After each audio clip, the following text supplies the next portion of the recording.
the last stream of 2022. I wanted to hop on right before we're heading out to a New Year's Eve party and one, get a chance to ask and maybe get a chance to have a little documentation of where we were in the last day of 2022.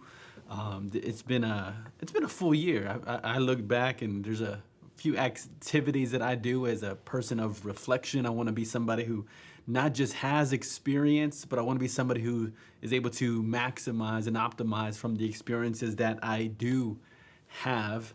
And I figured, streaming can be a little bit like a time capsule. So maybe we'll be able to look back a year from now, and I'll even pull up this stream a year from now, and then look back at kind of what I was thinking, what I was planning for, a few things that were on top of mind for the new year 2023.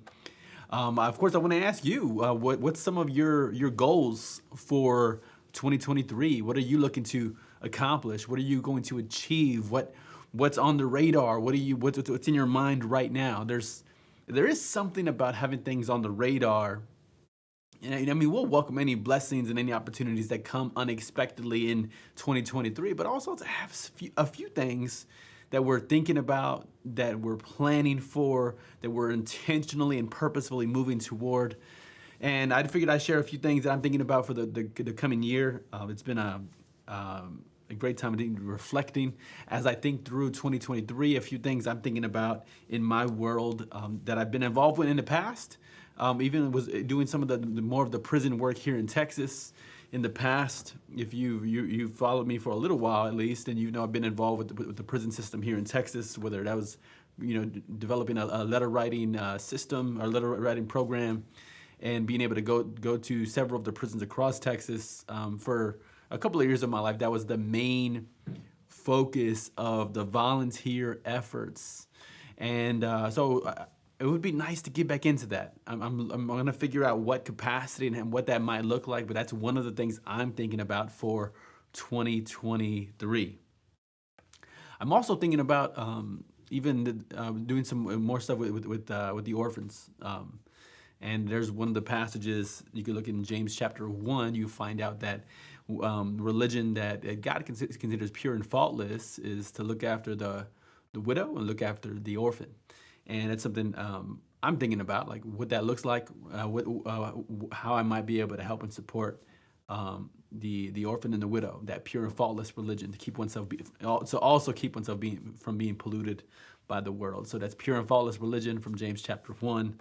Of course, if you're joining, I do want to wish you a happy new year. I know we're a few hours away. I'm about to head out to a friend's house for a New Year's Eve party, but I wanted to jump on real quick and share a little bit about what I'm thinking about for 2023. The other thing I'm thinking about is we have been on a little bit of a pause from having church on the south side of San Antonio. I think that's going to get revved up once we get the floors done down in that building. So we're looking forward to those three pieces: the prison, orphans, church on the south side, and also being able to coach T-ball again. I think that was a great experience this fall. To get back into that is something I look forward to, and I hope that's a part of my 2023. Those are some community impact stuff. If you follow me for any portion of time, I talk about the 14 areas of life. Those are the areas you can consider what you might want.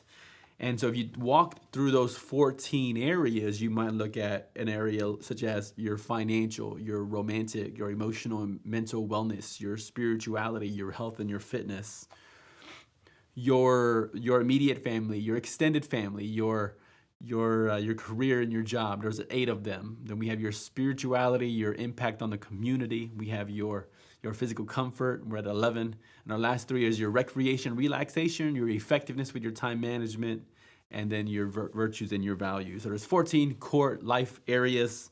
Anyway, so as I thought through what I'm looking mostly to achieve, I thought about community impact, and then a few things in the professional realm as well. And so there's a few things that I've started or I finished a difficult portion of, and then I moved on to other projects. Not the best thing to do. So I'll give you examples. I never even created the audio book for my marriage book, or I never went through the entire process with the coaching book and also with the speaking book. So if it's up to me, those things are going to be done this year, 2023. Those are three things that are on deck for me. Also, one thing I'm thinking about is I wanted to design my own prayer journal. It's something I'm thinking about as well. It's something I've been probably journaling in prayer for at least, I think it's 18 years. I think it was in the Christmas of 2003. Why do I know that? Yeah, that was almost 20 years ago. I received my first prayer journal. Shout out to Robin Rosales for that. And since then, I've been journaling prayers out. But it's something that I've been thinking about. If other people wanted to get into prayer journaling, kind of to give them a few tips, tricks, and what I was thinking of, like doing a half a page of my prayers and then a half a page of the opening, so they're able to kind of see and creatively design their own prayers with a little bit of mentoring and guidance on the top of the page. So those are a few things there. I also want to build out my memory book. There's a few memory tactics I've used along the way. People have asked me about how I go about memory work. I've written about it. I've done speeches about it. But to create a full book about the memory work that I really believe in is something I look forward to getting involved with as well. And then probably the last one is building out more of the studio. So I think there was a portion of time when we launched the business, there was a number of in-person guests. Right now, it's not as tailored for guests. I've tried it with the new setup. Again, I got a few new cameras over the last few months.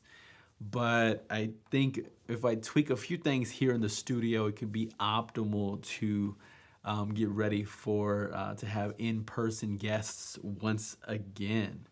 And I think there's something special about being together in person that I want to be able to tap back into. But those are a few things on my list. Again, there was 4 for community impact. There was like 1, 2, 3, 4, 5, 6. 6 from a professional perspective. But feel free to let me know what you're thinking about in your life, in your world for 2023. I'm excited. I'm praying that anybody who's connected with me has a mighty powerful year. It's filled with depth and encouragement and a lot of growth along the way as well. Anyway, y'all, if you have any last thoughts for 2023, feel free to let me know. I'll certainly get to read those comments. And go through those a little bit later. We're about to step out the house. But anyway, I want to say thank you guys for the support. So many of you encouraged, especially over the last few weeks, it's encouraged and really have built up, nourished me in my own mission to have an impact, to make connections. And I'm excited about all that I'm going to do, that we're going to do in 2023. So buckle up, get ready. Happy New Year. And I think we're going to see you on the other side. Peace.